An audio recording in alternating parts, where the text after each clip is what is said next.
Buenos días, doctor. Buenos días, compañeros. El día de hoy mi grupo y mi persona les va a hablar sobre métodos de diagnóstico genético.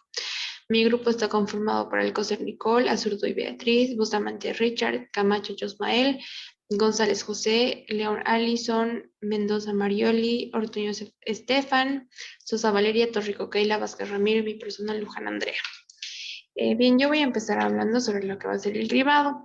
Este cribado se refiere a la realización de pruebas diagnosticadas a personas. En principio, estas personas tienen que estar sanas para así distinguir aquellas que probablemente estén enfermas de las que probablemente no lo están. Tenemos que tener en cuenta los principios del cribado. Para esto va a ser necesario tener en cuenta las características de la enfermedad, la prueba y el sistema de atención sanitaria. El tratamiento tiene que ser aceptable, eficaz, debe ser disponible un diagnóstico prenatal, la evolución espontánea de la enfermedad debe comprenderse bien y el trastorno debe ser grave y relativamente común. Después, la prueba de cribado también tiene que ser aceptable para la población, fácil de llevar a cabo y relativamente barata para que así puedan acceder a ella. Es necesario que sea una prueba válida y fiable y los recursos para el diagnóstico y el tratamiento de trastornos deben ser accesibles. Gracias. El cribado neonatal de alteraciones congénitas del metabolismo es el análisis de sangre del recién nacido, con dos fines se dice esto, justamente. Primero, detectar los presíntomas y la prevención de la enfermedad genética. Además, que hay que mencionar igualmente, son trastornos que pueden llegar a presentar un riesgo significativo para el retraso mental, pero se pueden llegar a prevenir de dos formas, lo cual son primero la detección temprana y la intervención eficaz. Además, que hay que mencionar, muchos lugares utilizan esta prueba justamente para identificar a los recién nacidos que presentan trastornos de la hemoglobina. Ahora, pasando a la siguiente diapositiva, hay que igualmente mencionar que el tratamiento se hace justamente por medio de antibióticos profilácticos. Además, que el objetivo igualmente es identificar a los familiares que deben recibir, digamos, asesoramiento genético.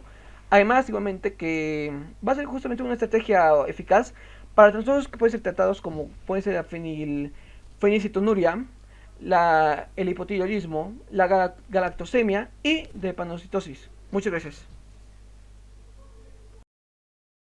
Continuando con el cribado de heterocigotos, vamos a continuar mencionando como un ejemplo lo que es la enfermedad o ese trastorno de Tay-Sachs. En principio vamos a decir que ese tipo de trastorno es de tipo lisosómico autosómico recesivo, lo que va a provocar lo que es esta acumulación de sustrato en los lisosomas neuronales. Y la acumulación de este sustrato pues va a originar ya lo que es un daño de las neuronas y va a causar como consecuencia una ceguera, convulsiones, hipotonía, incluso una muerte para aquellos niños de 5 años de edad. Y obviamente esta población para poder diagnosticarla es candidato lo que es al cribado de heterocigotos. Igual hay que dar lo que es asesoría acerca de esta enfermedad, ya que es mortal. Se le puede, por ejemplo, aconsejar al paciente una interrupción de lo que es el embarazo, tomar la opción de una inseminación artificial. Y si los portadores también, bueno, tienen que recibir obviamente una información acerca de los riesgos que puede tener o conllevar es llevar adelante un embarazo y sobre aquellas opciones reproductivas que pueda haber. Luego vamos a hablar acerca de lo que es el diagnóstico presintomático. Bueno, esto vamos a decir que son las probabilidades de que una persona tiene heredar una enfermedad genética, como por ejemplo lo que es la poliquitosis renal adulta, la hemocromatosis o un cáncer de mama autosómico dominante. Otro ejemplo importante, por ejemplo, tenemos lo que es la enfermedad de Huntington, que se descubrió que, bueno, en este gen va a contener lo que es la mutación que va a permitir el desarrollo de la enfermedad y, no, y debido a esto vamos a pedir lo que es un test de diagnóstico en el que vamos a buscar este número de veces que se va a repetir el gen en nuestro código genético. Bueno, todas estas repeticiones, ¿no? Y así podremos saber lo que es si aumentamos el riesgo de desarrollar lo que es esta enfermedad. Y bueno, por eso se lo conoce como un test presintomático, ¿no? Porque, bueno, nos va a permitir a conocer si una persona tiene esta probabilidad de desarrollar lo que es la enfermedad. Bueno, en este caso, como ejemplo, estamos dando la enfermedad de Huntington y en función de lo que es la herencia genética familiar, ¿no? Como ya mencionamos, si digamos en el diagnóstico ya se llegó a un consenso en cuanto al número de repeticiones que debe presentar la persona para ya conocer el riesgo que tiene de sufrir la enfermedad. Gracias.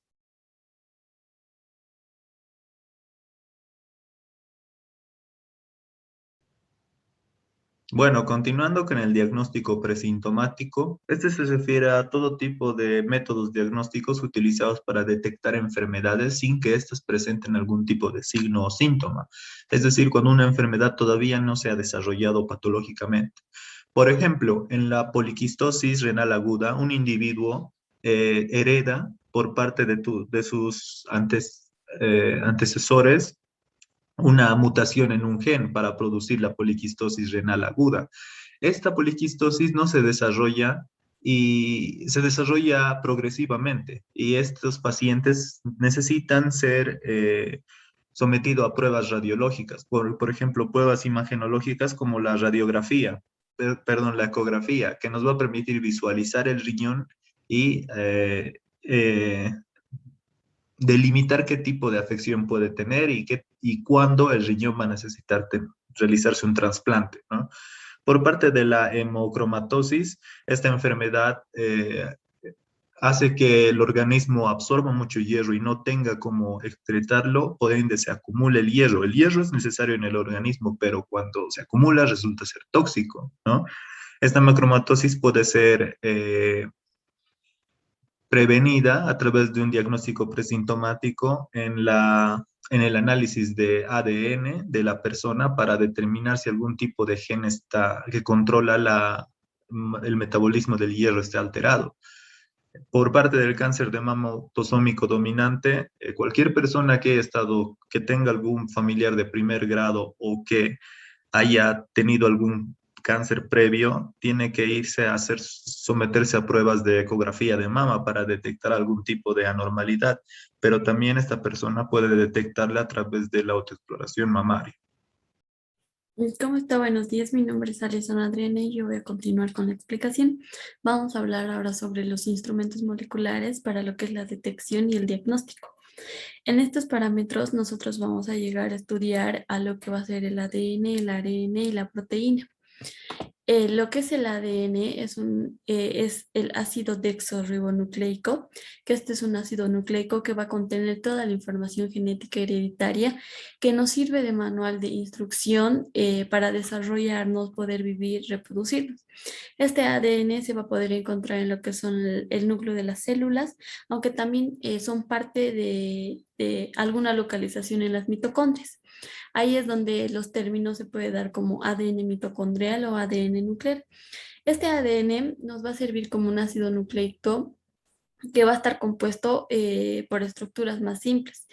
Las bases nitrogenadas van a ser 4, que son la adenina, la guanina, la citosina y la timina. Ahora lo que es el ARN o ácido ribonucleico, este es otro tipo de ácido nucleico que nos va a posibilitar lo que es la síntesis de las proteínas. Si bien el ADN es el que va a contener toda la información genética, el ARN es el que nos permite a nosotros que toda esta información sea comprendida por las células. Esta está compuesta por una cadena simple, al contrario de lo que es el ADN, que esta está compuesta por una doble cadena, ¿no? En lo que es el ADN, se va a tener igual a las bases nitrogenadas adenina, guanina, citosina, y a diferencia del ADN que tiene timina, el ARN va a tener lo que es el urácilo. Ahora, las proteínas, estas son moléculas grandes y son complejas que van a llegar a desempeñar muchas funciones críticas para nuestro cuerpo. Van a llegar a realizar la mayor parte de lo que son el trabajo de las células y son necesarias para lo que va a ser la estructura, la función, la regulación de algunos tejidos y órganos del cuerpo.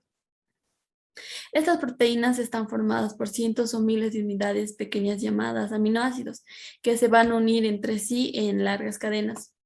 Lo que son las técnicas de biología molecular, estas nos sirven para analizar estos ácidos nucleicos que ya he mencionado anteriormente y para poder detectar o identificar tanto sea microorganismos como diferentes genotipos dentro de una misma especie. Todas estas técnicas necesitan lo que va a ser un paso previo, que es esta extracción de este ADN o de este ARN. Una vez extraído, esto debe ser purificado de alguna forma adecuada para evitar alguna presencia de la muestra de inhibidores o sustancias que puedan llegar a contaminar, ¿no? Y que nos impidan lo que va a ser una correcta realización de esta técnica posterior.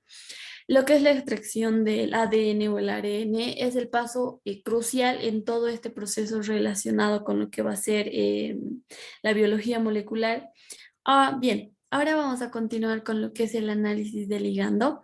Este análisis de ligando es una forma de diagnóstico genético indirecto que se va a emplear marcadores ligados para poder determinar si una persona ha llegado a heredar algún cromosoma con un gen patológico de su progenitor, ¿no? Esto va a consistir en mapear lo que son los loci genéticos, que estos están observados en individuos con algún parentesco. Es decir, se va a intentar encontrar alguna característica fácil de medir que pueda estar asociado al gen que va a llegar a provocar esta enfermedad. De manera que evaluando este factor nosotros podamos saber si este individuo va a llegar a presentar o no la enfermedad o incluso si esta llega a ser portador. Por ejemplo, en lo que son las familias donde se va a heredar alguna enfermedad compleja, se va a llegar a estudiar lo que es el genómeno de los individuos de estos familiares en busca de los alelos que se van a llegar a heredar, que estos pueden estar ligados a esta enfermedad, ya que si estos alelos no están ligados a la enfermedad, se van a llegar a heredar de alguna forma independiente. Principalmente se suelen buscar lo que son los microsatélites, que estos están ligados al gen de la enfermedad, ya que estas breves repeticiones cortas de secuencias de nucleótidos llegan a ser muy variables y la mayoría de la población que es heterocigota para cualquier determinado locus, ¿no?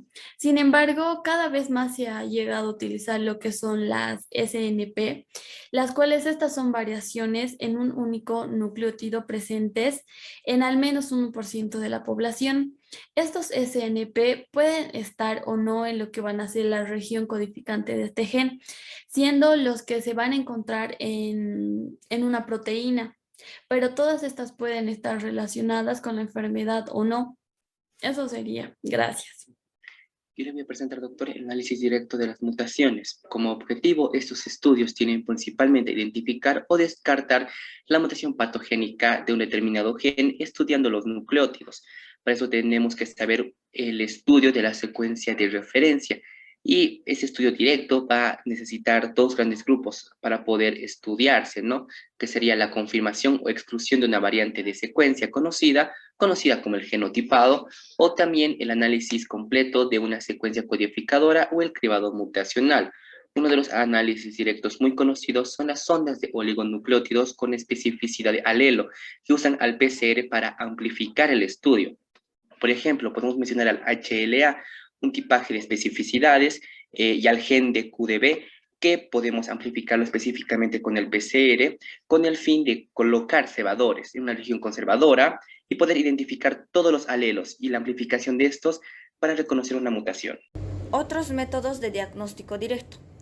En este caso vamos a hablar de lo que es la antistreptolicina O, que este es un examen de sangre para poder medir los anticuerpos contra la streptolicina O, una sustancia que va a ser producida por las bacterias de Streptococcus del grupo A, en la cual los anticuerpos son proteínas que nuestros cuerpos van a producir cuando detectan sustancias nocivas, tales como las bacterias.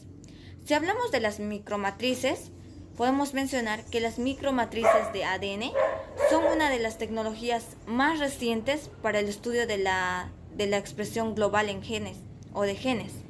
Esta muestra en un solo experimento los genes que están siendo activados y expresados de forma de ARN mensajero en grupos celulares determinados y bajo diferentes estímulos.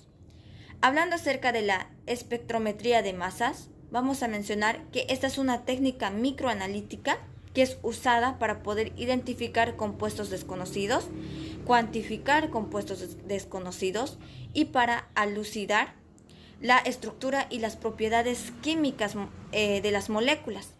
Esta requiere de cantidades pequeñas de muestras y obtiene información características como por ejemplo el peso y algunas veces hasta la estructura del analítico.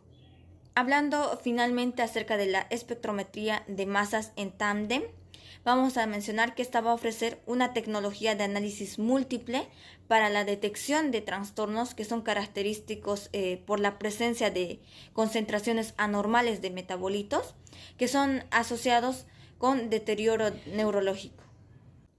Diagnóstico prenatal de trastornos genéticos y anomalías congénitas. Estas se dividen en dos tipos, que son análisis en los tejidos fetales y diagnóstico genético preimplantacional. Si hablamos de análisis en los tejidos fetales, vamos a mencionar a lo que son amniocentesis, muestreo de vellosidades cariónicas y la cordocentesis. En el caso de diagnóstico genético preimplantacional está la visualización del feto, ecografía y resonancia. Beneficios del diagnóstico prenatal. Algunos beneficios que se pueden mencionar es que dan seguridad a la pareja. Cuando una mujer gestante va a hacerse un diagnóstico y sale negativo por alguna malformación o enfermedad genética, la pareja va a estar feliz porque su hijo no va a tener alguna complicación. Y en caso de que salga positivo por alguna enfermedad genética, se puede ir preparando a la pareja psicológicamente. Otro de los beneficios es que en caso de que se diagnostique alguna enfermedad congénita, se puede ir planificando su parto, un posible tratamiento o un posible cuidado o atención que va a tener al momento de nacer. Pasando a los métodos, uno de los métodos para el diagnóstico es la amniocentesis, el cual consiste en extraer líquido amniótico a partir de una punción que se hace a través del abdomen. Esta prueba se realiza en la semana 15-17 después de la última fecha de menstruación de la mujer y ayuda a identificar patologías como el síndrome de Down, la espina bífida y la anencefalía. Magnética. Vamos a continuar con lo que es la amniosíntesis. Mayormente se conoce que consiste en una prueba prenatal y es opcional en las mujeres si se realizan o no se realizan.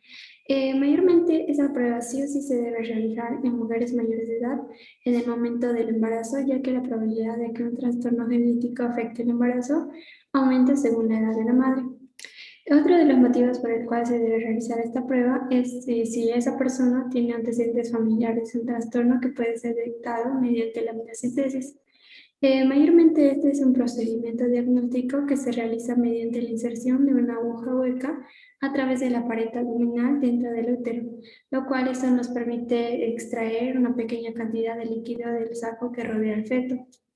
Este proceso mayormente empieza localizándose en la placenta y determinando la posición del feto en la ecografía a un tiempo real. Después de esto se debe insertar lo que es una aguja en la pared abdominal y llegar hasta el saco amniótico. Luego de ello consiste que debemos extraer de 20 a 30 mililitros de líquido amniótico. Luego de esto se realiza lo que es un cultivo para aumentar su número y someterlos a una prueba citogenética estándar, lo cual esto nos puede llegar a tardar hasta 7 días. Mayormente para obtener los resultados de esta prueba puede tardar o puede ser disponible a partir de 10 días. Siguiente, por favor. Hay que conocer mayormente que la amniocentesis produce lo que es el alfa-fetoproteína, que es una proteína producida en el hígado del feto durante el desarrollo del bebé, lo cual se sabe que un poco de alfa-fetoproteína pasa a través de la placenta a transmitir a la sangre de la madre, la cual la prueba de la alfa-fetoproteína mide los niveles de esta proteína en mujeres embarazadas en el segundo trimestre del embarazo. Hay que conocer que la alfa-fetoproteína, ya sea que se encuentre elevada o baja en la sangre de la madre, puede ser signo de un defecto congénito o de otro problema, lo cual puede ser, por ejemplo, un defecto del túbulo neural, que esa consiste en una anomalía grave que hace que el cerebro o la columna vertebral del feto se desarrolle anormalmente. Como otra tenemos lo que es el síndrome de Down, que consiste en un trastorno genético que esta causa discapacidad intelectual o retraso en el desarrollo. Como otra tenemos lo que son los gemelos o los partos múltiples, porque más de un feto está produciendo alfa-fetoproteína. Después de ello tenemos lo que son los errores de cálculo de la fecha o un parto previsto. Mayormente las causas de la alfa-fetoproteína elevada pueden ser lo que son la infraestimatación de la edad gestacional, la muerte fetal, la presencia de gemelos, la contaminación de la sangre y las malformaciones específicas.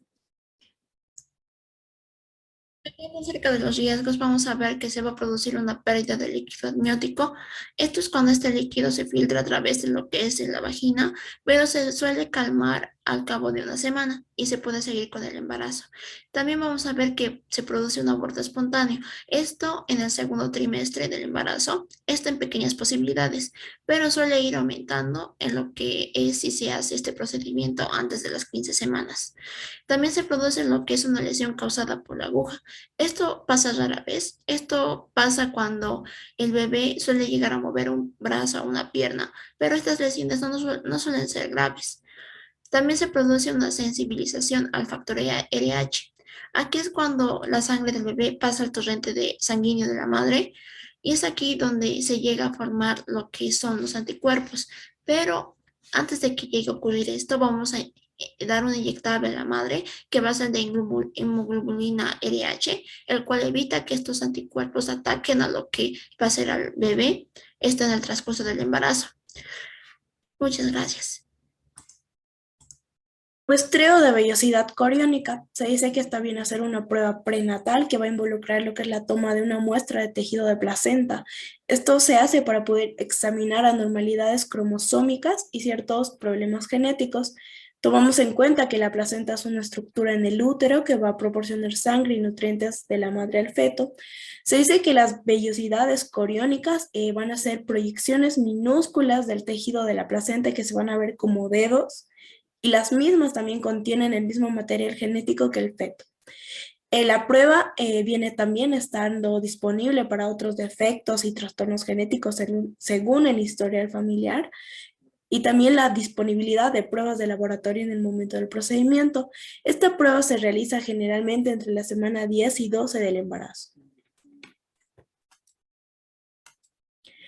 Cordocentesis, también denominada muestra percutánea de sangre del cordón umbilical. La misma es un análisis de diagnóstico prenatal en el que se va a tomar una muestra de la sangre del bebé a partir de su cordón umbilical para poder analizarla.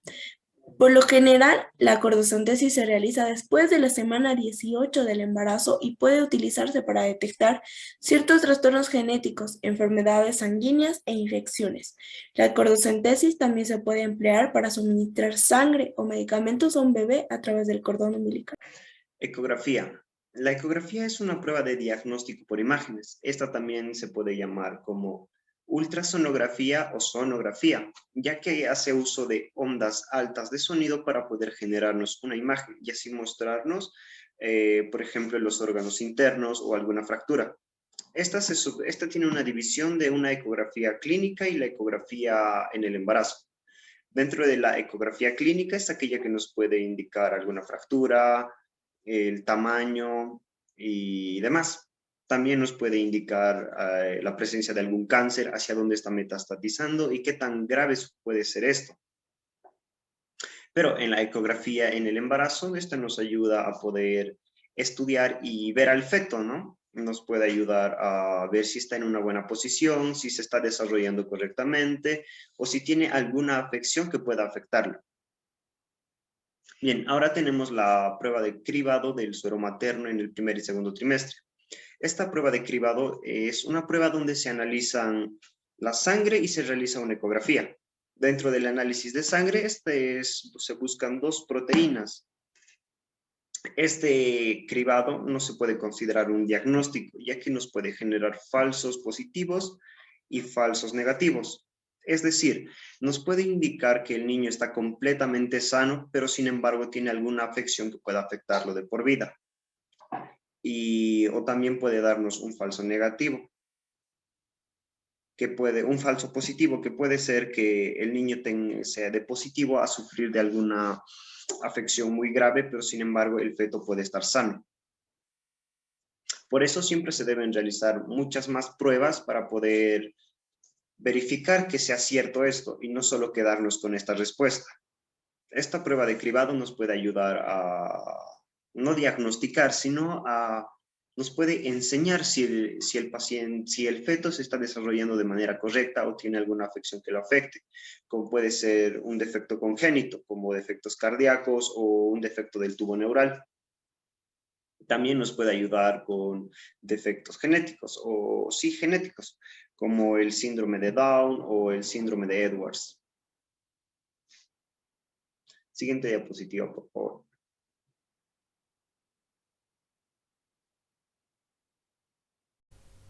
Continuando con el diagnóstico genético preimplantacional, este se va a llevar a cabo con un blastómero que va a ser obtenido en el transcurso de la fertilización in vitro.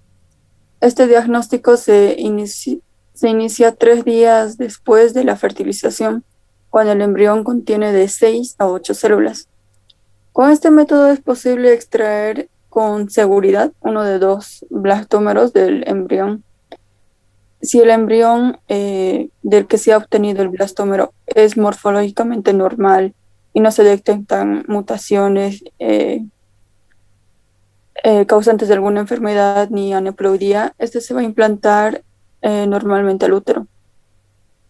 Pero vamos a ver que en ocasiones puede presentar el problema de que uno de los 2 alelos de un locus puede ser indetectable, lo que podría causar que un heterocigoto pareciera un homocigoto. Este fenómeno va a ser denominado pérdida de alelos, que se va a deber a un fallo parcial de la amplificación por PCR cuando se utiliza una única célula.